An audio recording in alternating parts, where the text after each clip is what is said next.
मोटू एक मोटा और प्यारा लड़का था। वो फ्लफी गोलगप्पे बहुत पसंद करता था। हर दिन मोटू दुकान पे जाता था। वो गोलगप्पे खाता और अपने दोस्तों से बातें करता। मोटू का दिन हमेशा एक ही तरह से शुरू होता था।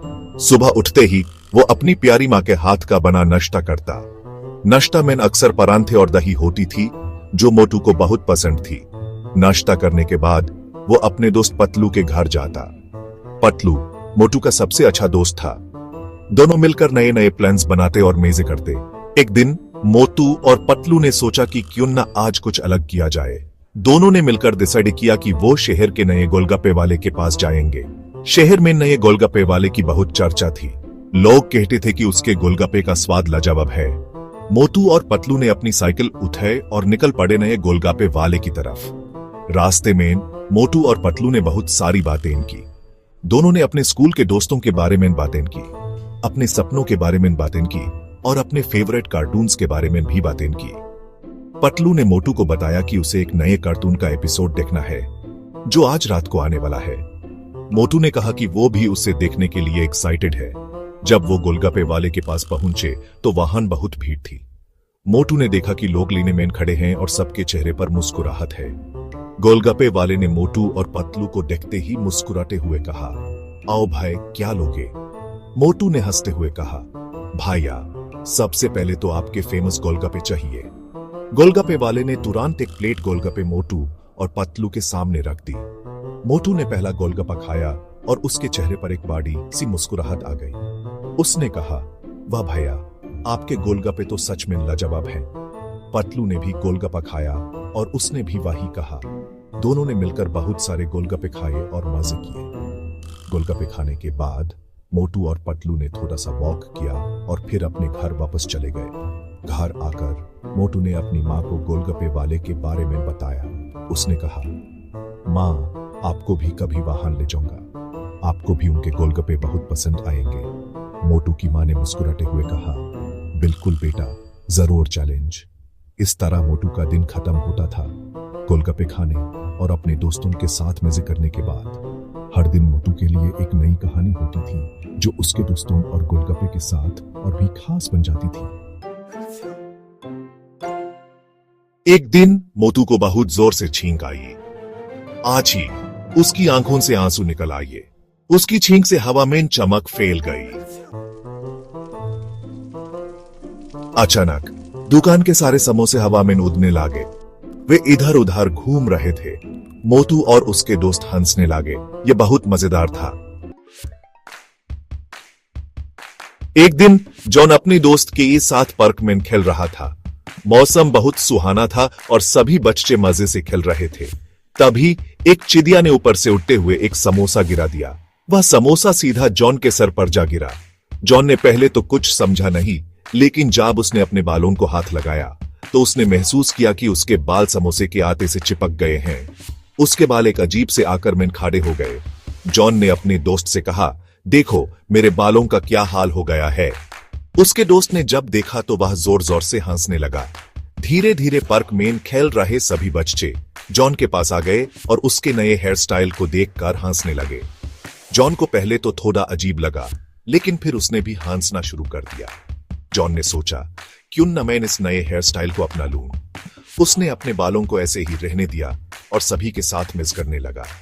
उस दिन के बाद जॉन का नया हेयर स्टाइल सभी के बीच मशहूर हो गया। सभी बच्चे उससे पूछते, जॉन, तुमने अपने बालों को ऐसे कैसे बनाया? जॉन मुस्कुराते हुए कहता, यह तो एक राज है। धीरे धीरे जॉन का नया हेयर स्टाइल एक ट्रेंड बन गया।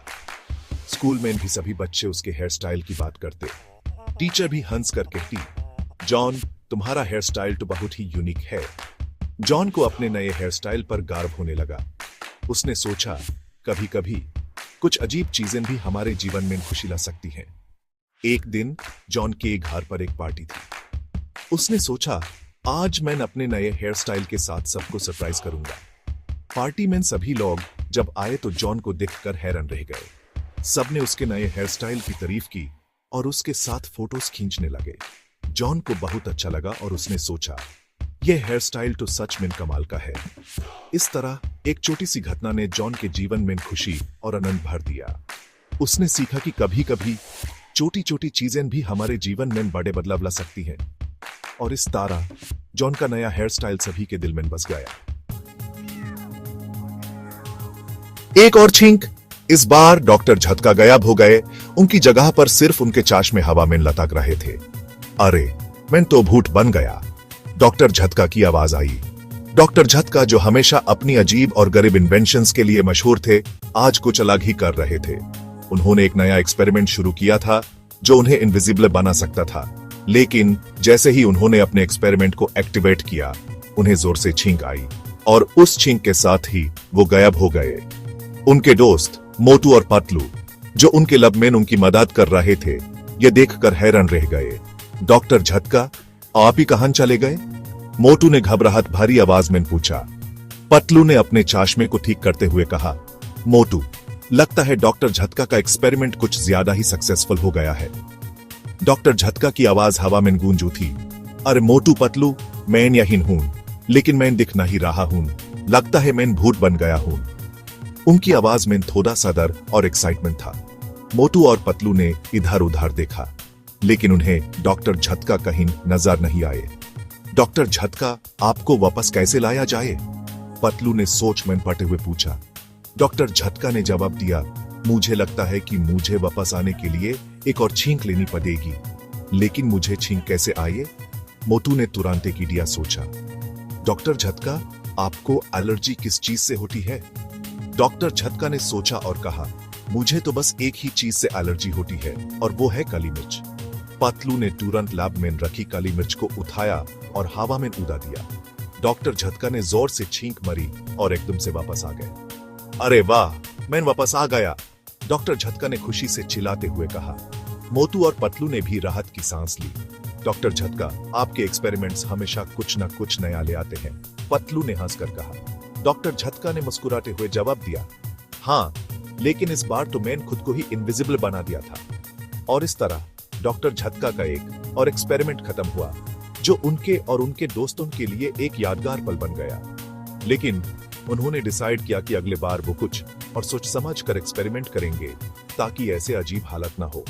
इस कहानी से हमें यह सीख मिलती है कि कभी कभी एक्सपेरिमेंट्स गलत भी हो सकते हैं, लेकिन अगर हम अपनी सोच और दोस्तों की मदद से काम लें तो हर प्रॉब्लम का सोल्यूशन मिल ही जाता है। डॉक्टर झटका और उनके दोस्तों की यह कहानी हमें हमेशा याद रहेगी।